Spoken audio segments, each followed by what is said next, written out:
Alors moi, je ne suis pas malade, ce sont mes reins qui sont malades. Pour moi, c'est un moment de ma vie que je dois vivre et puis tout va aller pour le mieux. Les reins. Ils sont 2 et en forme de haricots, placés en dessous des côtes de part et d'autre de la colonne vertébrale.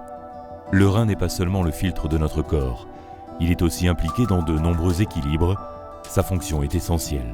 Principalement, les reins ont 2 fonctions. La première, c'est d'assurer un équilibre le plus stable possible de votre contenu en eau et en électrolytes, comme le sodium, le potassium, le magnésium, le phosphate. Et deuxièmement, de permettre l'élimination des toxines qui sont produites par le métabolisme de vos cellules et par votre alimentation. On ne peut pas vivre sans rein parce qu'il y a un rôle d'élimination notamment du liquide qui est essentiel. Donc il y a des personnes qui peuvent vivre avec une fonction très basse du rein, mais tant qu'ils peuvent uriner. Les raisons qui poussent le rein à dysfonctionner sont multiples. Parmi les principales, le diabète et l'hypertension, plus d'1 patient sur 2. On voit une épidémie d'insuffisance rénale terminale qui est liée à notre style de vie, qui malheureusement se caractérise par une sédentarité de plus en plus importante et une alimentation qui n'est pas tout à fait correcte. 70% des patients qui finissent dans les centres de dialyse sont atteints soit d'hypertension, soit de diabète.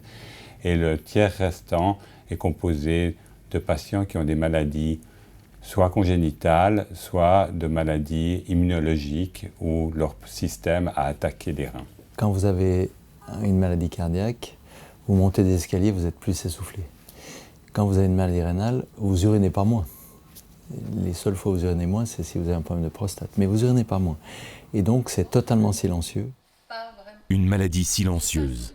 Pour des patients qui bénéficient au HUG de séances individuelles et collectives, d'éducation thérapeutique et d'information autour de l'insuffisance rénale et de sa prise en charge.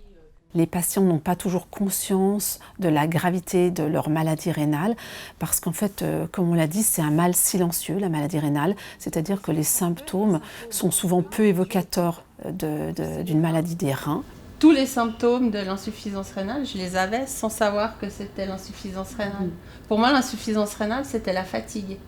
Voilà, j'étais fatiguée. Ouais. Marie-Claude souffre d'insuffisance rénale terminale depuis plus d'1 an. Une situation critique, conséquence d'un long parcours de soins depuis son plus jeune âge. Je suis née avec une malformation des urtères qui a été opérée dans l'enfance et qui par la suite a engendré plusieurs infections urinaires qui ont été traitées par des antibiotiques. Et au fil du temps, j'ai perdu de la fonction rénale. Je suis arrivée au stade terminal de l'insuffisance rénale et j'ai dû choisir une méthode de dialyse. La dialyse, le principal traitement de suppléance. Contraignante, stricte, la dialyse permet de filtrer le corps des patients aux reins défaillants. Il existe 2 formes de dialyse, la dialyse péritonéale, pratiquée à domicile le plus souvent, sous 2 formes différentes, et l'hémodialyse, pratiquée à l'hôpital. L'hémodialyse se pratique en centre. En général, les patients viennent 3 fois par semaine, 4 heures. Et la dialyse péritonéale, par contre, après un apprentissage qu'ils font au sein même du centre, ils rentrent à domicile et c'est eux-mêmes qui pratiquent leur traitement tous les jours de la semaine. Suivant s'ils sont sous machine, ça sera plutôt la nuit. Et s'ils sont ce qu'on appelle en manuel, ils feront des échanges tout au cours de la journée. Je prépare toujours ma machine un petit peu à l'avance. Ça prend environ 25 minutes. Je le fais toujours en avance, comme ça, le moment du coucher, on n'a plus rien, on a juste besoin de se connecter. Et après, la machine travaille pendant qu'on dort. C'est vrai que la dialyse, en tout cas l'hémodialyse, est une spécificité très technique. Mais de fait que les patients viennent 3 fois par semaine, et on crée un lien un peu spécial avec eux. On dit souvent qu'on fait partie de la même famille. Quand je viens ici, je me suis mis dans ma tête, c'est comme si je partais travailler. Quand j'ai mes copines au téléphone, je leur dis Robocop est branché.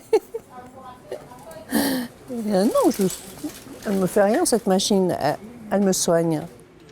Pour chaque patient en insuffisance rénale, au-delà de la dialyse, il y a la perspective d'une greffe de rein. La transplantation, c'est la meilleure solution. La différence, c'est que la transplantation a des contraintes, a des risques aussi. Les critères pour la transplantation se posent avant d'avoir vraiment le besoin de la dialyse. Et, si nécessaire, même dans certaines circonstances, éviter la dialyse. Christian a été greffé du rein depuis 3 mois. Plus de dialyse, sa vie a changé un matin de février, après un coup de téléphone. Le 3 février à 6h43, donc on dormait avec ma femme, donc on était dans le lit, et puis c'est la néphrologue de garde qui a téléphoné. C'est le début de l'aventure en fait, parce que dès ce moment-là, toute la machine de la transplantation se met en route. L'insuffisance rénale a de nombreuses étapes qui définissent cette maladie, et cette étape-là est une étape ultime, je dirais. Si la greffe allège considérablement le quotidien des patients, elle n'est pas non plus sans contrainte. Médication, suivi, elle est aussi rarement définitive. La durée de vie d'une greffe de rein est généralement de 12 à 13 ans. En Suisse, le délai d'attente pour un rein en provenance d'un donneur décédé est en moyenne de 4 ans. Au HUG, plus de 50% des greffes de rein sont en provenance de donneurs vivants.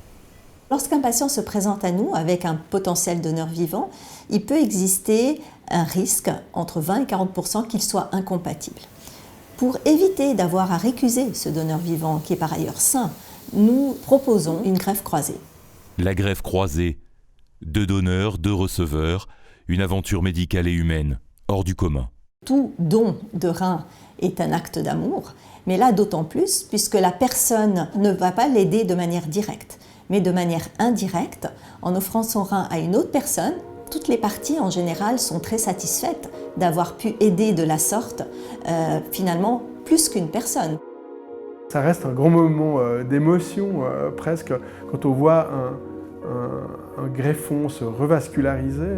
On voit cet organe qui est tout pâle puisqu'il sort de la glace, qui tout d'un coup reçoit du sang et se colore. C'est un renouveau avec cette greffe ou ce don. Vous pouvez dire de nouveau, je pourrais faire ce que je veux quand je veux. Et ça, c'est une vraie liberté.